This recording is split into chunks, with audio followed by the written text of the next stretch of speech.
Hello guys, in today's video I'm going to show you how to upload an image on Canva.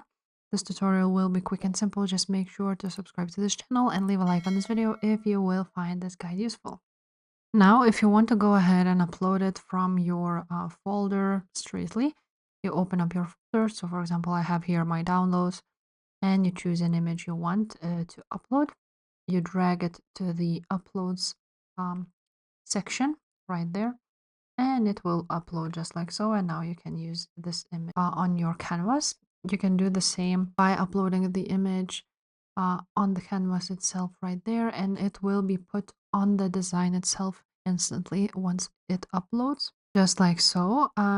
Now you can also do a upload files option. Click on it and just upload it from your downloads or from your any other folder.